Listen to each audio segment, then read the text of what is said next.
So before starting this video, it's only right to mention that I'm fairly new to the Resident Evil series.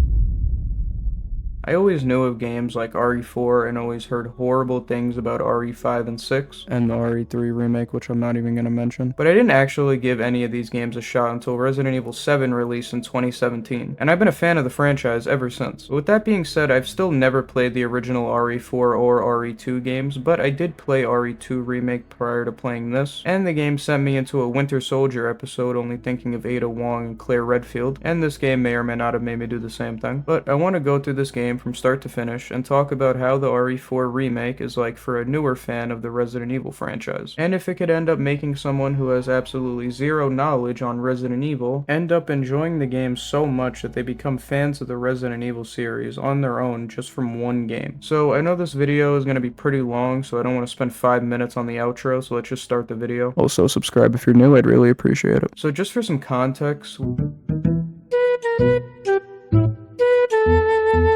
with me never playing OG RE4, I had pretty much no clue what I was in for besides Leon saying bingo. That was literally all I knew about Resident Evil 4, so I went into this game blinder than the average, I don't know, what's blind? A golden mole rat. So I had no clue what to expect for this game at all, so diving in head first, I decided to start the story and definitely picked hardcore mode. Listen, I just wanted to enjoy myself, let's just start the fucking game.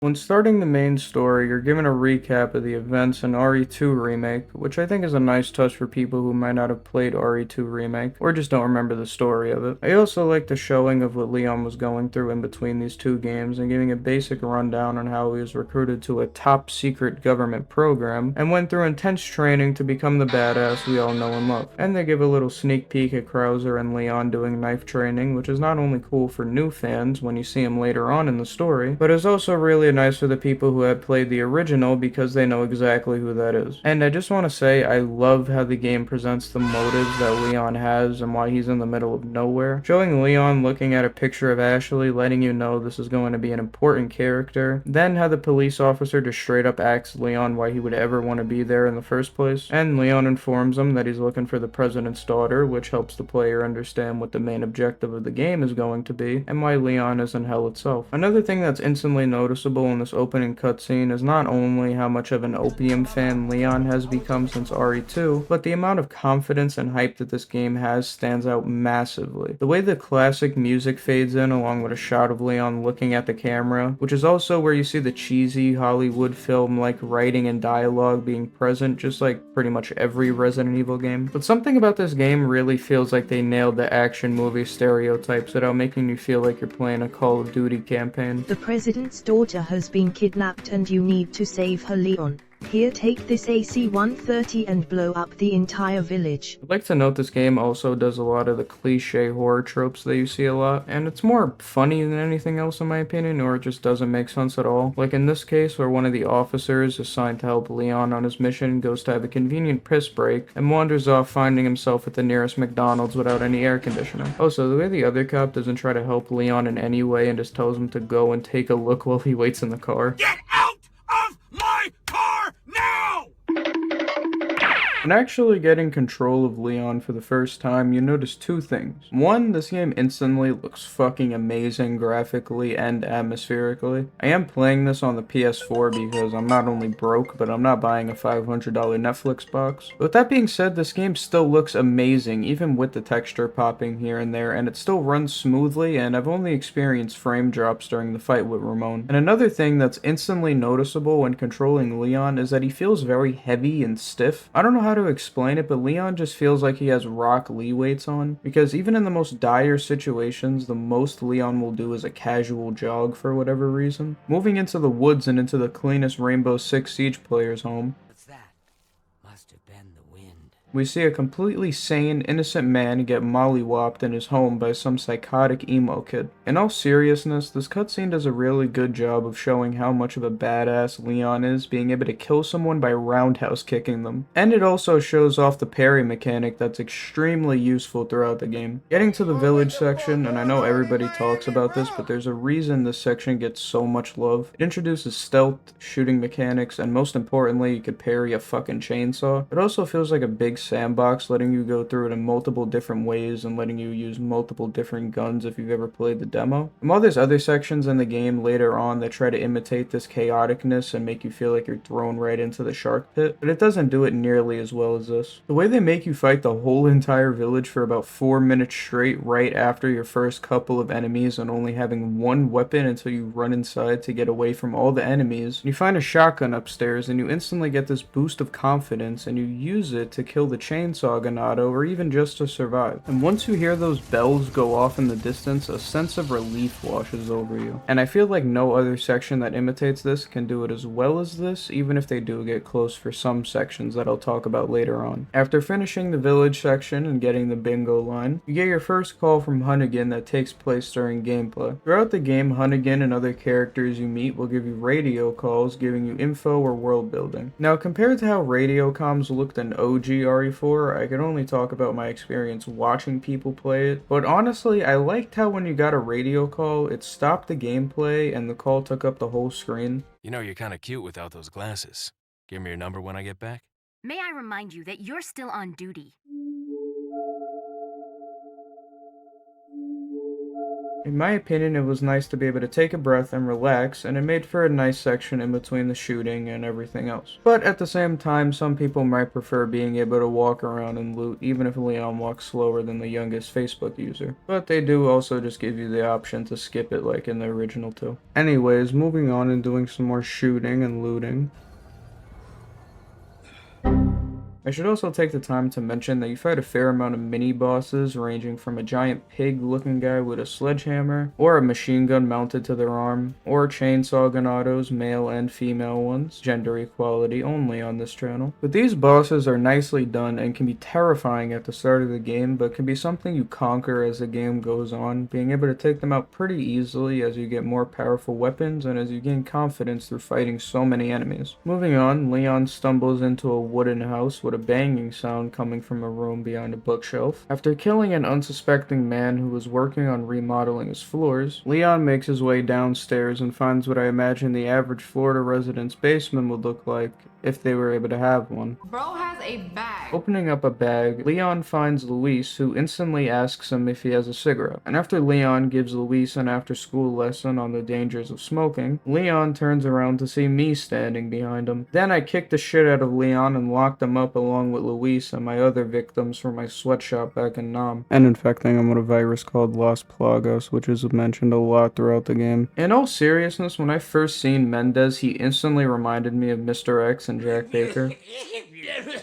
Just some scary-ass, invincible child of God, chasing you around the map and stalking you until you're able to take him out for good. But Mendez is honestly very underwhelming and disappointing, because Mendez really only chases you for one section that you could get through without even sprinting.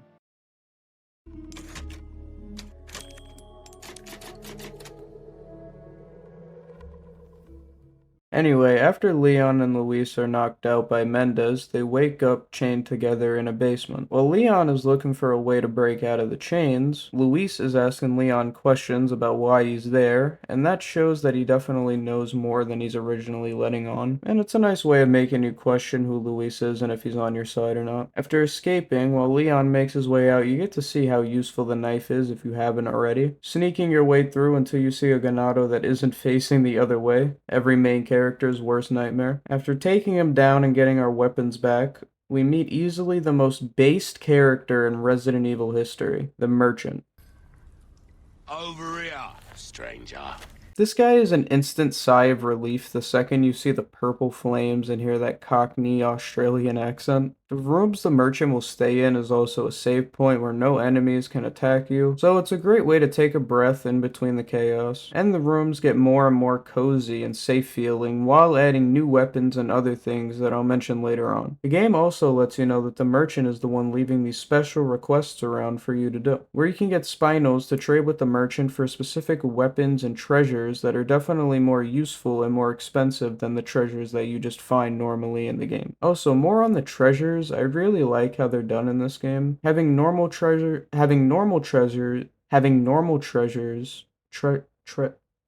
what the fuck? Having normal treasures you could just sell to get a quick buck, or treasures that can be inlaid with gemstones that you'll find throughout the game from taking down certain bosses and by finding them around the game, which after being inlaid adds an insane amount of value to just the treasure or the gems by themselves. And this adds a whole new layer of depth away from everything else and rewards the players who explore and search every nook and cranny of every room. After Leon makes good friends with my old crack dealer, he makes his way to Mendez's house, and we see someone taking a shit, so we give him a nice warm London welcome. I also figured I'd bring this up now. This game has a way of setting up a puzzle, then having a note nearby that tells you exactly how to do the puzzle. And it's usually highlighted in green text, so most of the time you'll see a puzzle or a lock that you need to figure out the combination to, and most likely within 10 feet there'll be a note telling you the exact code you need. And it just feels like it's way too simple and holds your hand way too much. And that's how it goes for pretty much every puzzle in this game, even later on. None of the puzzles in this game are really hard in my opinion, unless you're Mutahar. Oh, I get it. Anyway, after getting into Mendez's gamer room, Leon finds the key to the church in the village, along with a heavy-ass kick knocking him on the floor. And right before Leon is about to get choked out, we see Ada shooting at Mendez and giving Leon a hand, which is a nice reveal that she's still alive if you haven't played the original RE4, but have played the RE2 remake.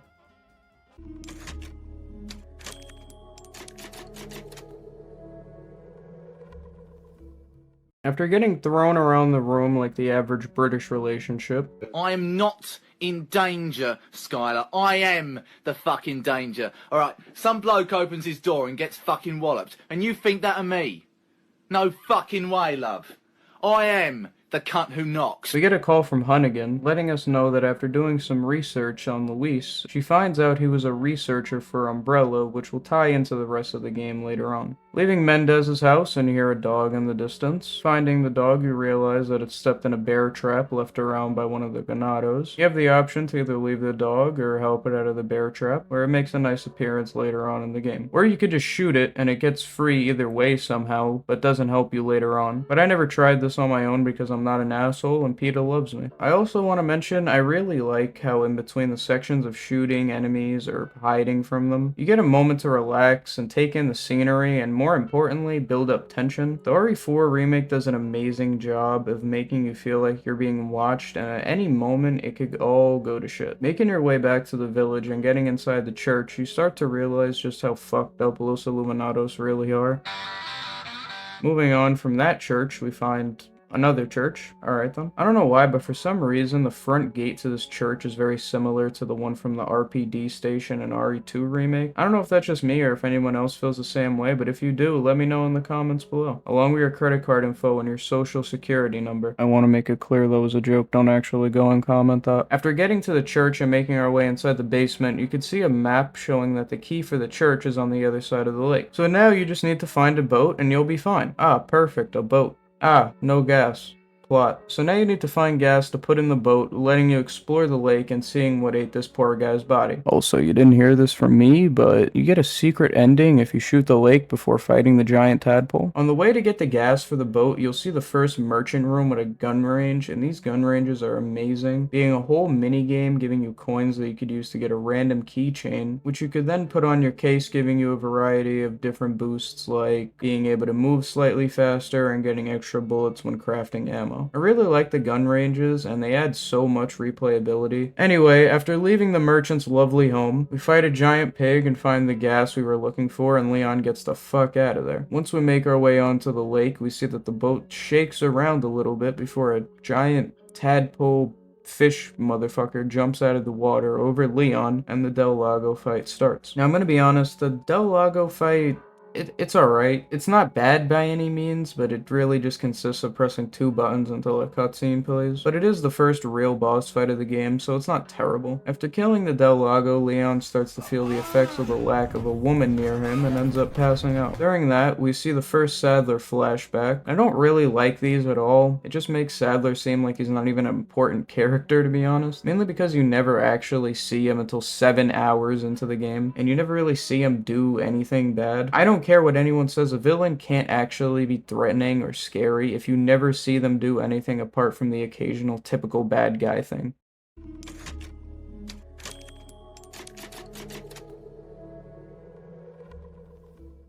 Now that the Del Lago fight is over, you have free reign to explore this lake along with crashed boats and little islands dotted all over it. Some are easy to miss if you don't pay attention and have insanely useful items. Like this one I called Chicken Island, and this island has a golden egg that you could either sell to the merchant to get some spinels, or you could save it for a boss fight later on in the game. Or this crashed boat that has a red 9 on it, which from what I can tell was the best pistol in the original RE4.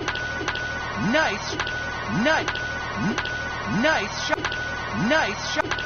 Nice shot! After exploring the lake and doing some easy-ass puzzles to get the key for the church, you'll make your way back to the main island you came from, and soon after you'll run into the big motherfucker himself, El Gigante. First off, I want to say, obviously, this fight is fucking amazing. I know I said Del Lago was the first real boss fight of the game, but if anything, this is more of a boss fight than Del Lago, with multiple different ways of defeating him unlike the Del Lago. And the dog that I mentioned earlier that you freed from the bear trap comes back to help you out, which is just perfect. The way the lightning strikes perfectly behind him with a loud howl makes this a top tier boss fight, especially for the first one. And now that El Gigante is out of our way, we can now get to the church, save Ashley, and get out of there. This is all gonna work out fine, I promise. Making our way inside the church, and when finding Ashley, the first thing she does is take a swing at Leon, showing how she's scared of any social interaction, like every other Zoomer. Once Leon goes to comfort Ashley, she sees a horde of Ganados walking past the church, until both Ashley and Leon get a mini Sadler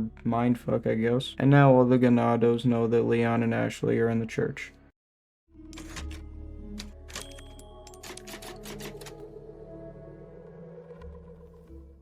After sneaking out of the church, Leon gets a phone call letting him know a chopper is being sent to pick them up. So now all we need to do is get to the extraction point. Should go smoothly. Since finding Ashley and getting out of the church, a massive storm has started and has been getting worse. So after running from a shit ton of Ganados, like how British people run from the police after butter knives were found in their kitchen, we see Luis in a cabin telling us to come inside. After running inside and finding a place for Ashley to hide, the infamous cabin section starts. Like I've already stated multiple times, I never played OG RE4, but even I know how iconic and still very difficult this section is. Here, everything you learn about the game will help you immensely. Things like parrying and using flashbangs to get rid of those weird tentacle things will make a huge difference in how this encounter plays out. You have villagers pouring in from all sides at 3 different windows, which you could also board up to give you some more time.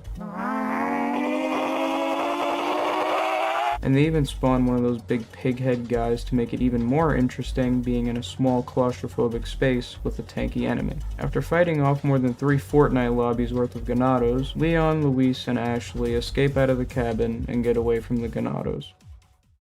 Also, Ashley got killed by a cow.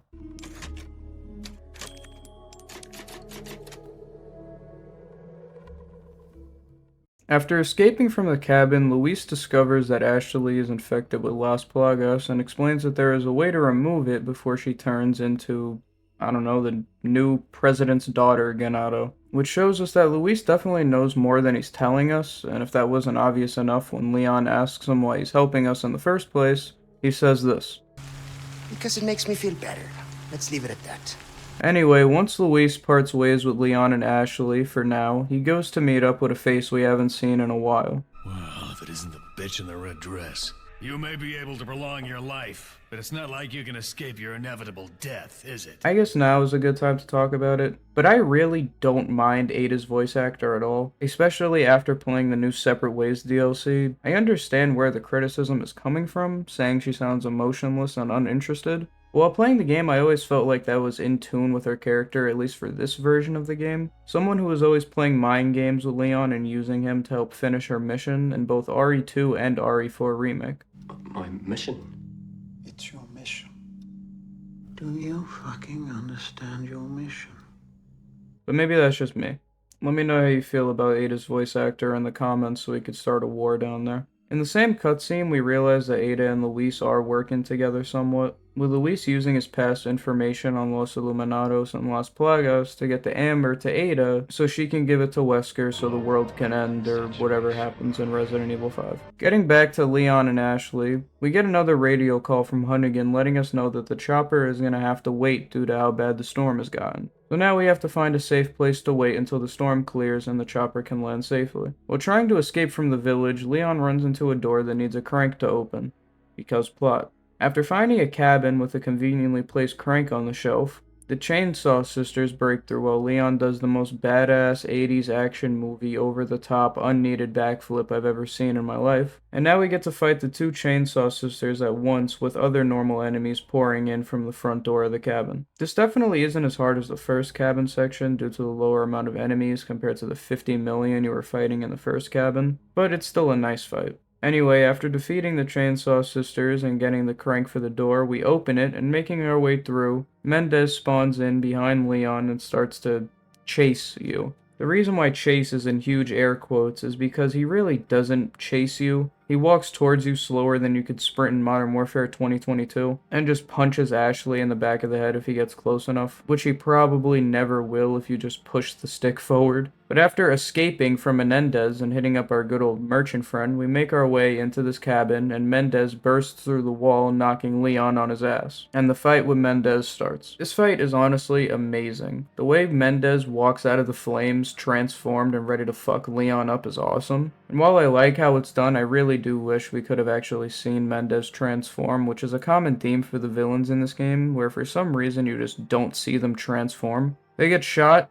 fall down somewhere, or get covered up by rubble, just for them to transform off screen and look 10 times scarier without showing one of the scariest parts about these huge transforming bosses. But you do get to see Krauser and Sadler's transformation, so at least it's not with every boss. But Mendez's boss fight is somewhat challenging. I think I might have died here once or twice. Mendez's first stage has him swinging at you with his scorpion-like arms on his back that you have to do a QTE to dodge, with you shooting the weak point being a giant eye on his back. After defeating Mendez's first phase, his body rips off his legs and he uses his 4 back scorpion arm things to move around and jump all over the boss fight arena, throwing giant stacks of flaming wood and explosive barrels you could shoot to deal damage. He'll also get in the player's face doing either a parryable attack or an attack you need to dodge, until you deal enough damage through shooting him normally or shooting the explosive barrels he throws at you to take him out for good. And with Mendez out of the way, Leon and Ashley can get the fuck out of town,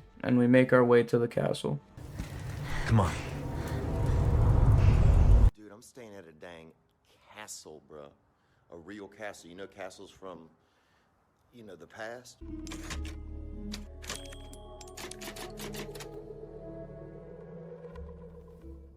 After getting to the castle, Leon gets a radio call from Luis letting us know that he has something that will help with their problem, as he calls it. Remember, demon can be an offensive term. Refer to them as mortally challenged. Fucking current day Californian shit! You are a one-hived mind twat waffle! After exploring the castle and fighting some ganados, we run across Ramon. Who the hell are you? And first off, his design in this game, while it definitely looks better and he looks a lot more scarier, but something about this little shit running around the castle like Macaulay Culkin in Home Alone was fucking hilarious to me. Anyway, Ramones end up sending out some enemies, and after expressing our Second Amendment right, we can now make our way into the rest of the castle. While exploring the castle, we find a dungeon with a gate that we need a key to open. So as we explore this creepy-ass torture chamber, we start seeing chains hanging from the ceiling, making a loud clanging noise whenever you touch it, as well as hearing the same sound echoing throughout the dungeon. What was that? Do they keep animals down here or something? Yes, Ashley, I'm sure it's just a Minecraft pig. As we make our way through and find a conveniently placed body with a conveniently placed key on top of a conveniently placed piece of weak floorboards that Leon falls right through into a conveniently placed room with a conveniently placed blind enemy. In all seriousness, this section is fucking terrifying on a first playthrough. And while I said that everything was conveniently placed, I like to think that either Ramon or some random other villain put the key that someone would need to escape right above a room with a blind Garrador that anyone trying to escape would fall through and would be eaten. Or whatever Garradors want to do with you. You're listening to me. You're listening. You're sex. And even when going through this as a complete badass like Leon Bingo Kennedy, it still feels like you're completely vulnerable. You're in his home and he has sound advantage while you have sight advantage, with there being a ton of chains hanging to make you watch where you're going and wooden room dividers blocking your vision, and making you stay crouched and making the tension rise because you're slowly crawling around and trying to get a shot at his weak point, knowing that at any second he could sprint at you and give you a friendly London handshake. He did the same joke about 3 times already. I don't think it's funny anymore. After finally taking down the Margwa from Black Ops 3 zombies, we meet back up with Ashley in the main part of the dungeon and use the key to get the fuck out of there. After doing some puzzling and more one-liners from Leon, we find the same room we met Ramon in earlier and realize we've been going in circles, like Nathan Drake when he was stuck in the desert in Uncharted 3. So we jump across some chandeliers and do a little bit of trolling while we give our old Australian friend another visit and head on. While making our way through, Ramon will start to taunt us using the intercom system, I guess. He'll do this every now and then and usually just says that he's planning something special for you or something similar to that. It can get a little annoying, but I don't really mind it. Anyway, while exploring and having some downtime to catch your breath, we run into the water halls. This section has enemies all over the place, coming from at least 10 different angles at a time, with enemies constantly shooting you with flaming arrows from a distance, and the classic fully black goo shooting up in 4 different water fountains, making the room have these tight walkways on the sides of the room. I seriously love this section. It reminds me of the village section, just at a smaller scale and a little easier due to the insane arsenal that you have at this point. After getting out of water halls and finally getting to the courtyard, Ashley starts the process of turning into an e-girl Ganado. Being mind-controlled by Sadler, she ends up stealing Leon's knife and attempting to stab him before holding the knife up to her neck as she backs up and a gate drops down separating Ashley. And once Ashley comes to and realizes what she did, she is clearly terrified and runs away, and Leon has now lost Ashley again. After Ashley runs away, Leon calls Hunnigan, letting her know that he's lost Ashley and he's terrible at his job. But due to either the weather or the fact Leon's in a fucking castle, he gets cut off from Hunnigan and you don't get any more radio calls from her for the rest of the game. But before the call disconnects, we do hear that Hunnigan is sending a chopper our way.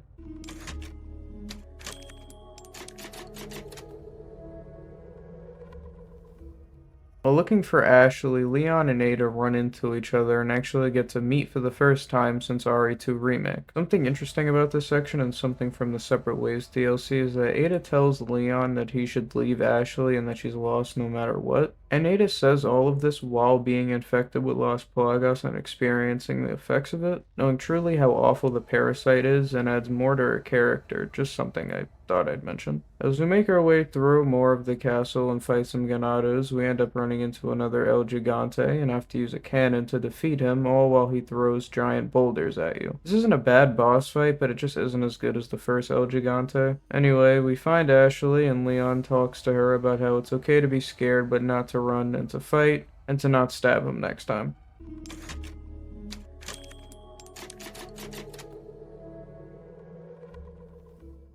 After Leon and Ashley talk, Leon gets a radio call from Luis telling Leon that he needs his help in the ballroom just past the courtyard. Finally having access to the courtyard, and it's very pretty to look at, but actually playing through this section is just annoying. I mean, I get it, it's supposed to be a maze, but it's just a pain in the ass getting lost while looking for a specific way to go through. And there's always these irritating ass dogs that jump out of the hedges and run at you, but it's not scary in any way. If you have a shotgun, you just blow them away the second they get close, and it just eats through all of your ammo.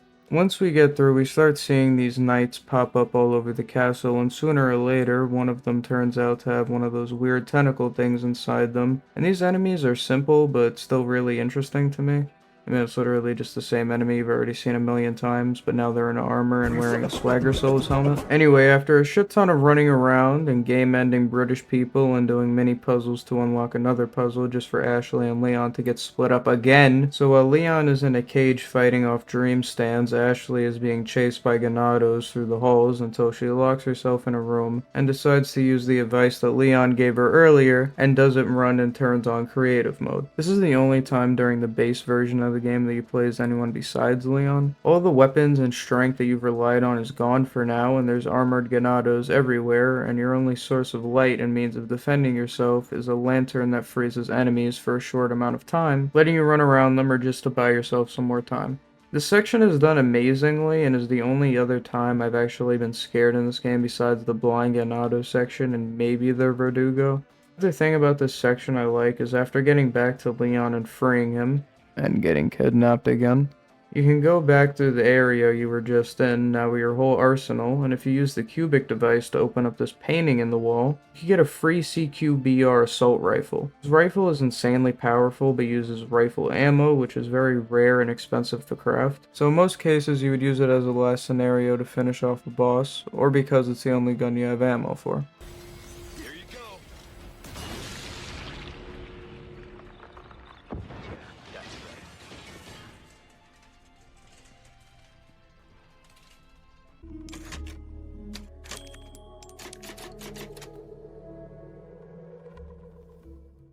Shortly after, we see Gamer Girl get a radio call from our boss, Mr. Evil Bad Guy that definitely won't be in the DLC. And during that call, Ada sees Ashley being taken to the throne room and gives Leon a call to let him know. Guys, is that character development? How brave. So as we make our way to the throne room, we start to see hands down the most annoying enemy in the entire game. Fuck these giant ass bugs, I fucking hate them. They get slightly less annoying the more you get used to it, but then you just get tired of it and it becomes way more of a chore than anything. Anyway, continuing our journey to the throne room, we walk into a room with two blind Ganados, and also normal Ganados. And the normal Ganados come looking for you the second you walk into the room, so you're forced to shoot them, giving away your position. So you could use the bells around the room to get the blind Ganados' attention and leave them open to a critical shot. After getting past the two blind Ganados and going into the next room, we're finally in the throne room, and we see Ramon and Ashley having tea time. Hey Ashley, don't drink that, that's not good. After Leon is forced to watch Ashley drink a chug jug, he's thrown into a giant well and channels his inner Spider-Man,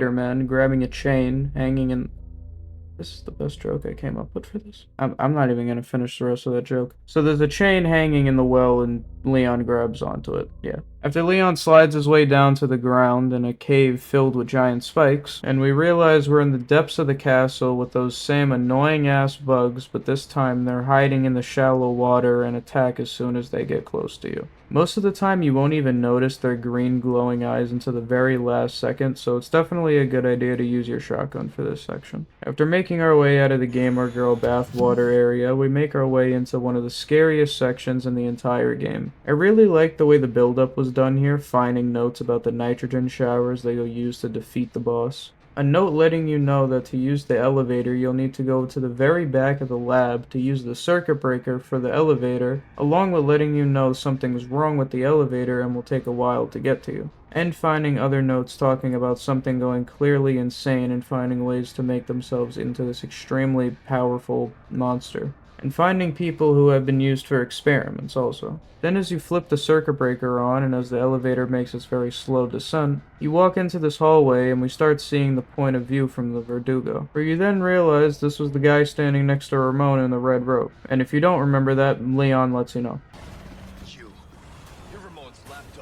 This boss fight, like I said earlier, is terrifying unless you decide to use an RPG and take him down in one shot. But chances are you're not going to have the money or the space to afford an RPG at the moment, so in most cases you're going to be running around while the Verdugo hides in the walls and will randomly attack you and you have to do a QTE to dodge it. And will randomly chase you where you have to push the button to use the liquid nitrogen shower, spraying the Verdugo and letting you get some damage off on him. After doing that a couple of times, either until you kill the Verdugo or until the elevator arrives and you can get the fuck out of there. While in the elevator, we get another flashback mind control thing where we see Sadler telling Krauser to go after Ashley, and conveniently, after the flashback ends, so does the elevator ride, and we see Luis waiting for us on the other side with something that will help suppress the effects of the infection.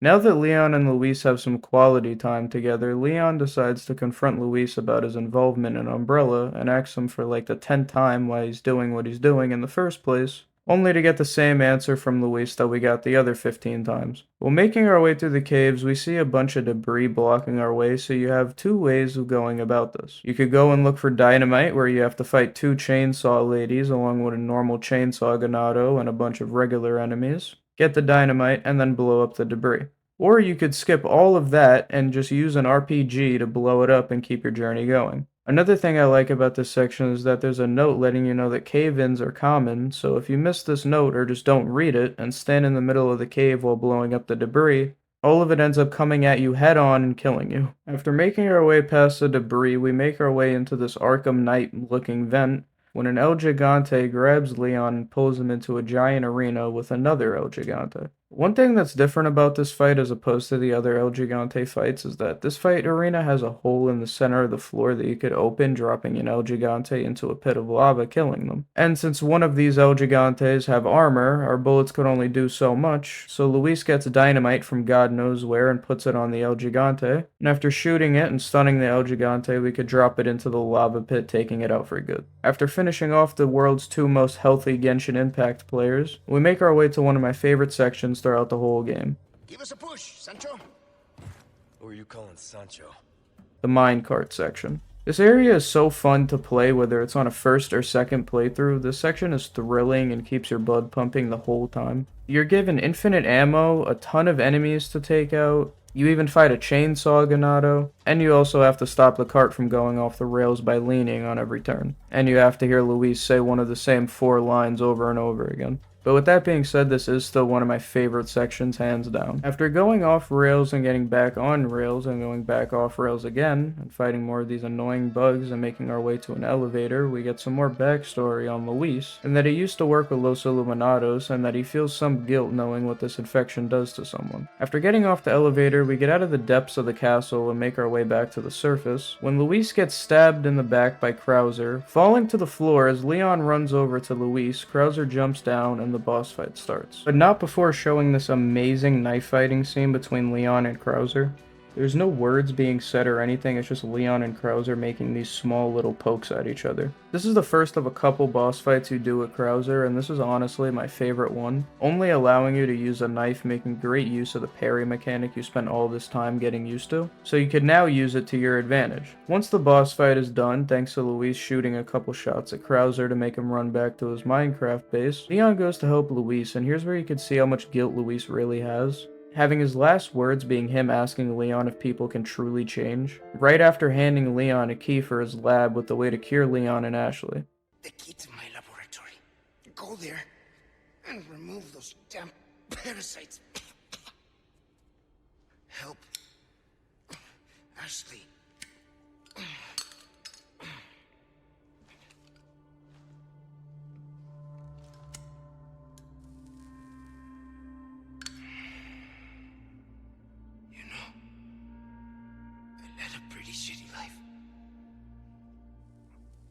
But now, eh? What do you think, Leon? People can change, right?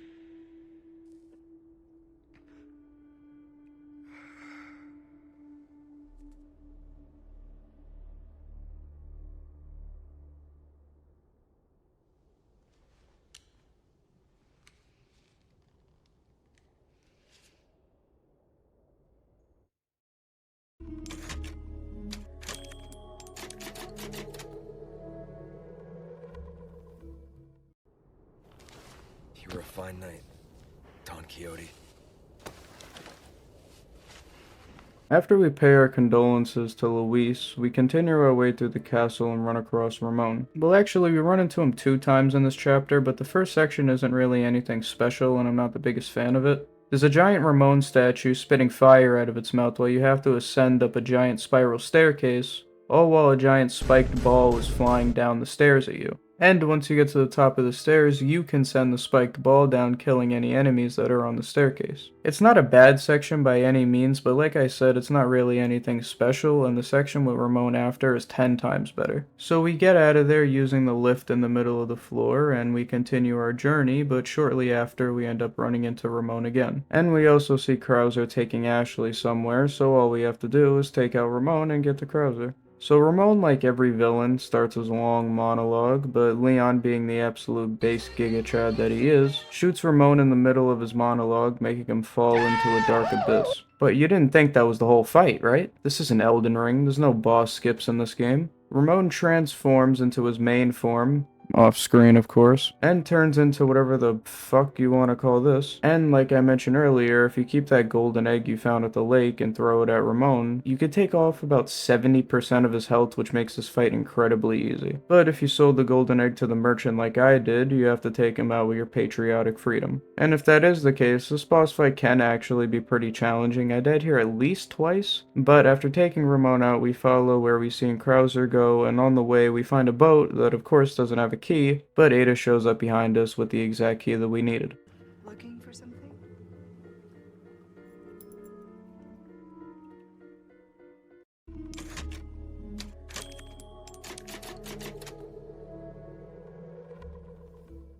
During the boat ride to the final island of the game, Leon and Ada talk about their favorite Reddit servers, and Leon asks Ada if she's using him again like she was in the RE2 remake, to which Ada says, What do you think?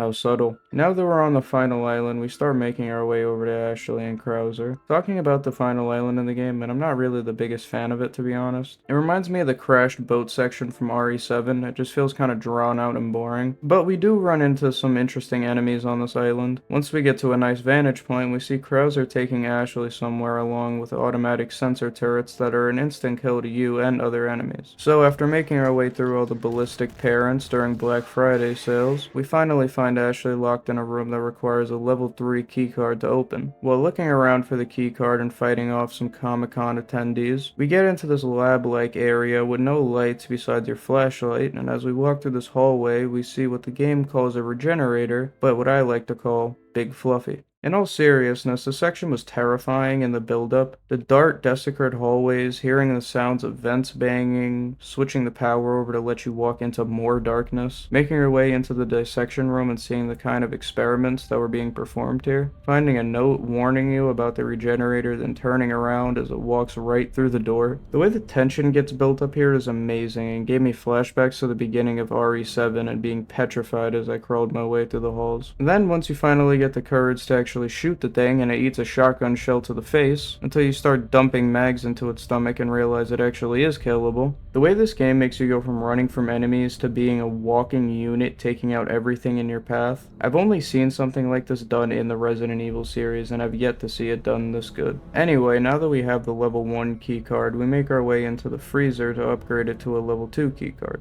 Another refrigerator spawns behind us and now we have to run around it until the keycard override is complete, which is going to take a couple of minutes. So after obtaining a level 2 keycard, we make our way to a level 3 keycard override station and we need a wrench to fix the machine. And the wrench is in one of these 4 regenerators in these pods. So we have to use a biosensor scope to see the wrench in their stomach, take them out, and use the wrench to get the level 3 keycard and get to Ashley. Once we start the upgrade process for the keycard, a bunch of enemies spawn behind us with several enemies having dynamite and will definitely end up breaking another pod letting a regenerator out. So it's definitely best to get your keycard and get out as soon as possible. After getting out of hell itself, we circle back to Ashley's cell and open it. After getting into Ashley's cell, Leon sees how bad her infection has gotten and uses the serum Luis gave him to suppress the effects. Then Leon, like pretty much everyone who's still watching this video, takes a nap because of how exhausting this hour-and-a-half video is.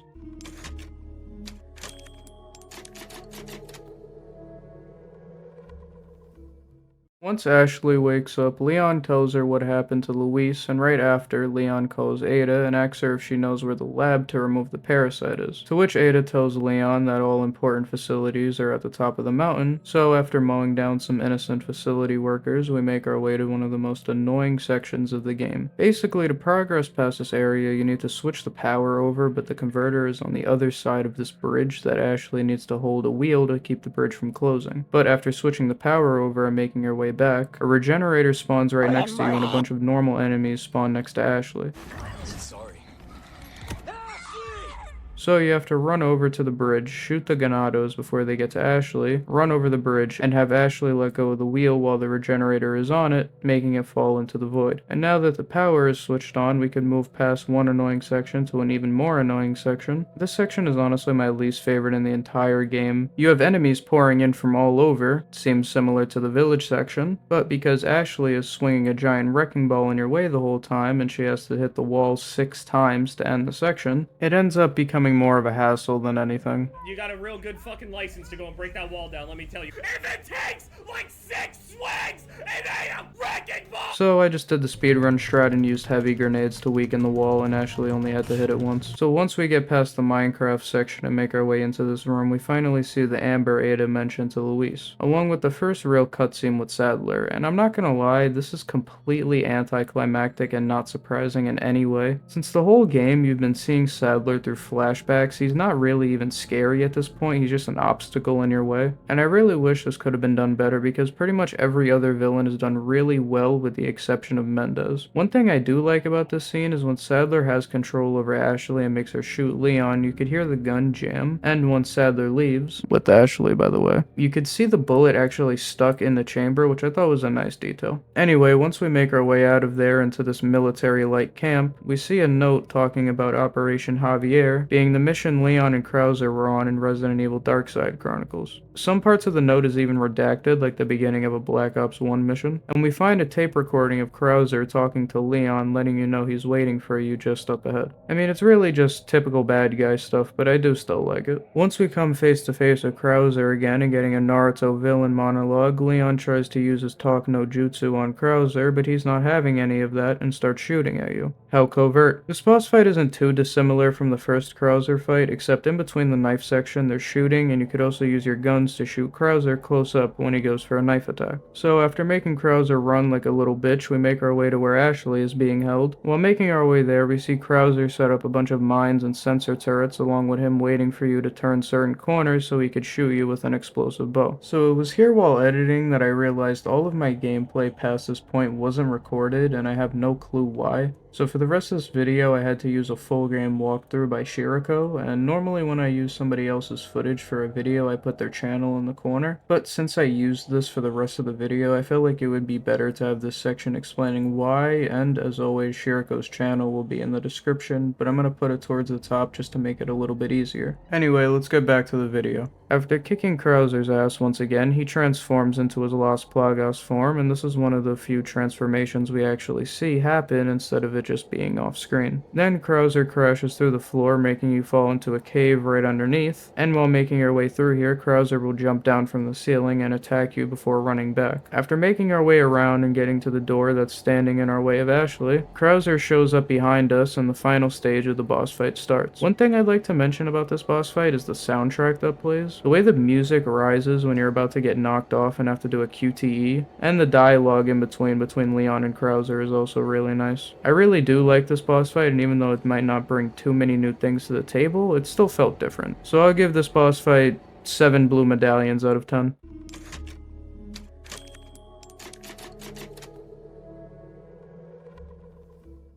Once getting past Krauser and getting a look over this industrial area, we see Ashley being taken somewhere farther up on the island. So once we start making our way over there, we're stopped by some Ganado redneck with a turret stopping you from going anywhere, until rockets come shooting down and a helicopter flies over with someone inside by the name of Mike, letting Leon know he's on his side. And this was the chopper Hunnigan sent out when we were cut off back in the castle. Some response time.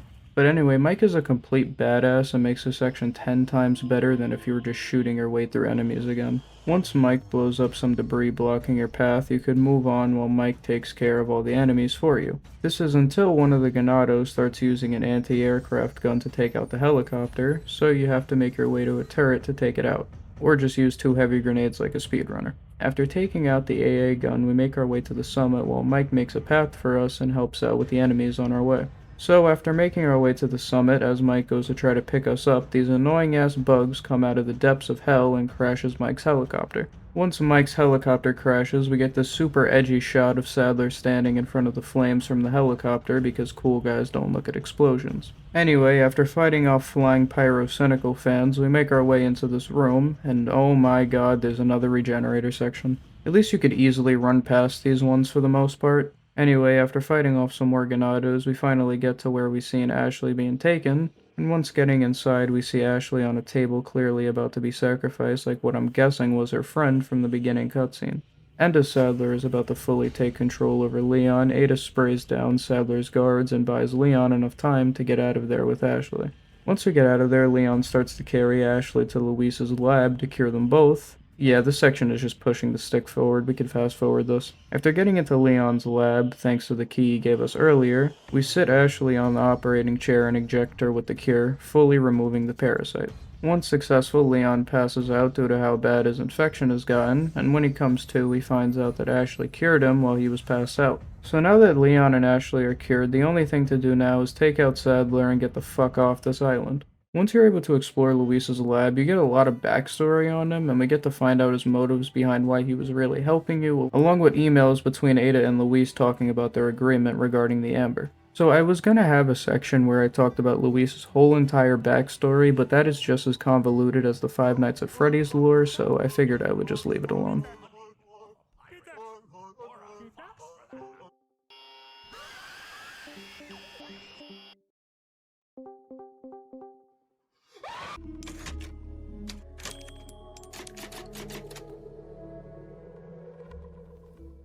Once we make our way out of Luis's lab, and after fighting our way past more annoying-ass bugs and stopping at the merchant one last time, we're in the endgame now, boys. While surveying the area, we see Ada hung up by her hands on a rope. Before making his way down, Leon tells Ashley to wait up here. Thank God, because if she was getting in my way during the final boss fight, I would have deleted the game. Once we make our way to Ada, Leon somehow shoots the rope that she's tied to. I don't even know, man, it's plot. What do you expect?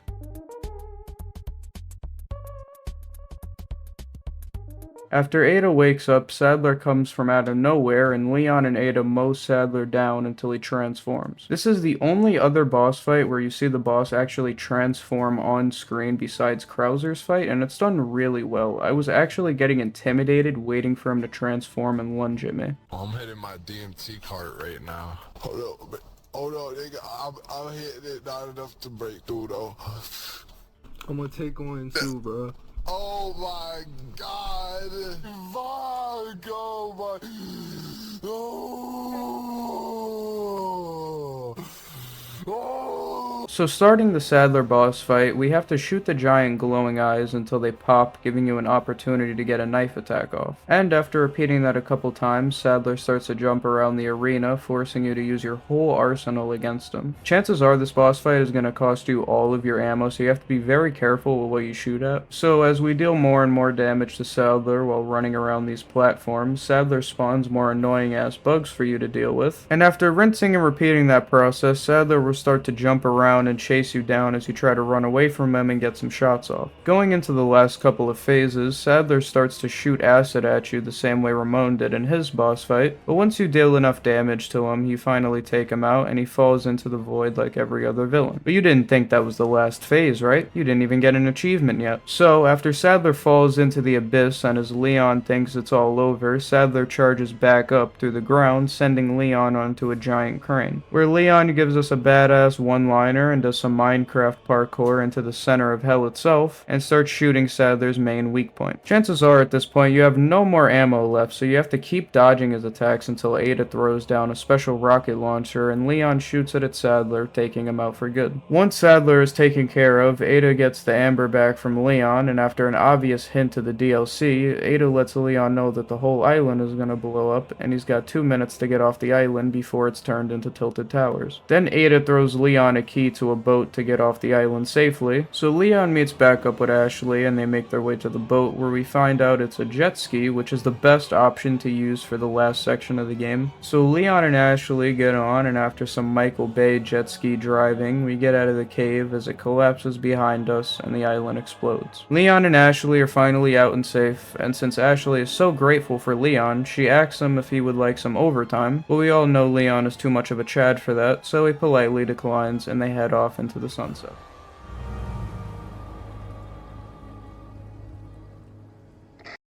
Alright, I think that's finally it. We're done with the video. Ah, shit, I have to talk about separate ways. I think we both know this. It's where we go our separate ways. So I'm just going to try to explain this as fast as possible. In pretty much all of the original RE games, you had two ways of playing the game. You had Story A, which followed the main protagonists and their events during the game, and Story B that showed how a side character went through the events. And in separate ways, it's done fucking fantastically. Showing how Ada was actually the one who rang the bell at the village, showing how in so many cases she was right next to us and we had no clue, and it introduces new mechanics like the grapple hook and the iris lens, and included pretty much everything that was cut from the remake, like the gondola, U3 fight, and laser room. They're all here with a modern twist on them, and I love it. The U3 fight is done amazingly, even if you still don't get to see him transform. The laser room section was honestly my favorite section, and it only lasts for about 5 to 10 minutes. And we even get another El Gigante fight along with some more depth to Ada's character, and made her feel a lot more human than she did in just the base remake. And not to mention the grapple hook adds a whole new layer of gameplay in and out of combat.